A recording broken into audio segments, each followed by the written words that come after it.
Olá, pessoal! Dando continuidade ao nosso curso de revisão de física, vimos na aula 1 sobre vetores.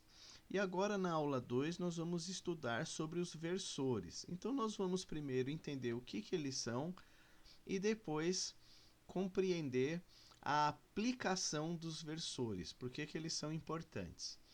Então, o versor, de uma forma bem simplificada, ele é um vetor cujo módulo é 1, ou seja, o módulo é unitário.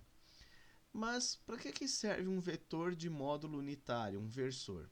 Vamos pensar o seguinte: quando nós temos lá o plano cartesiano, nós temos esse plano definido pelos eixos x e y, certo? O espaço tridimensional que nos rodeia, ele é definido por três eixos: o eixo x, o eixo y e o eixo z ortogonais, ou seja, esses eixos formam um ângulo de 90 graus entre si. Então, o ângulo entre x e y é 90 graus, o ângulo entre y e z é 90 graus e o ângulo entre z e x é 90 graus. Cada um desses eixos vai ter um versor específico. Então, como estamos vendo aqui na tabelinha, o eixo x tem o versor i, o eixo y tem o versor j e o eixo z tem o versor k. Então, vamos prosseguir. Vamos ver aqui a figura 1, que vai mostrar esses eixos, x, y e z, e seus versores. Vamos ver aqui. Está aqui. Então, nós temos aqui o eixo x, o eixo y e o eixo z. A gente nota que esses eixos formam 90 graus um em relação ao outro. Então, entre x e y, 90, y e z, 90 graus. E entre z e x também 90 graus. São ortogonais. E nós notamos que cada eixo tem o seu versor. Olha lá, o x com o i, o y com o j e o z com o k. Aqui saiu K maiúsculo, mas é K minúsculo, tá? E nós percebemos também que o módulo de cada versor, versor I, versor J e versor K, é igual a 1. Então, essa foi a figura 1, os versores dos eixos cartesianos. Prosseguindo, o que nós temos aqui? Desse modo, todo vetor no espaço ele pode ser escrito como uma combinação de versores.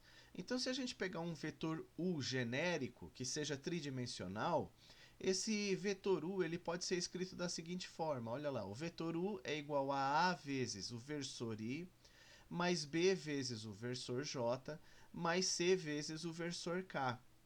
Esses versores I, J, K, eles são denominados base canônica. E essa é uma expressão que nós vamos ver em muitos materiais de física, de geometria, de matemática daqui para frente. Base canônica. Esses valores de A, B e C, eles são constantes, porque são números. Então, é um número que multiplica cada versor. E eles também são denominados, por exemplo, no caso aqui do versor I, isso aqui é o módulo na componente x. Esse aqui está multiplicando o versor j. Ele é um módulo na componente y. E esse aqui que está multiplicando o versor k, ele é um módulo na componente z. Prosseguindo. Ajustar aqui, vamos lá. Olha lá. Quando o módulo é nulo, esse resultado ele não é representado. Por exemplo, vamos pegar aqui um vetor V. Isso mesmo. O vetor V ele é MI NJ0K. Bom, aqui a gente já vê com esse 0K que ele não tem nenhuma componente no eixo Z, certo? A componente é nula. Ele não tem nada no eixo Z, esse vetor.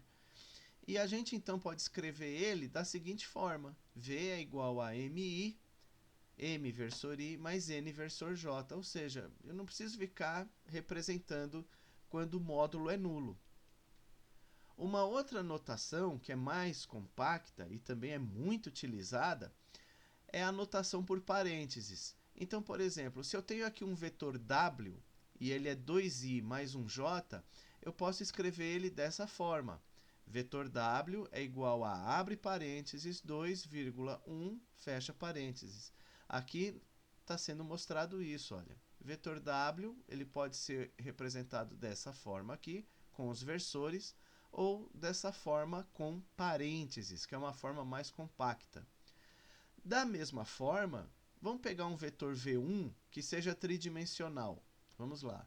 O vetor V1 tridimensional, olha lá, 5i menos 1j mais 2k. A gente pode representar ele assim. Abre parênteses, 5, menos 1, 2 e fecha parênteses. É uma forma com parênteses, ou seja, mais compacta para representar o vetor.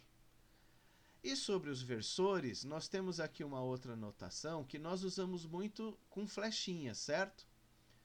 Olha lá, em geral o símbolo da flechinha se aplica a vetores e para... Opa, aqui saiu errado, aqui era para sair versores. E para os versores se utiliza o acento circunflexo. Então, a gente pode representar com flechinha? Pode, mas em geral a gente vai representar com acento circunflexo só os versores e deixa a flechinha para os vetores. Nos exercícios que nós vamos ver em breve, nessa aula 2, na resolução dos exercícios, nós vamos ver a notação com os acentos circunflexos. Então, visto tudo isso, nós já podemos partir para a resolução dos exercícios utilizando os versores. É isso aí. Bons estudos!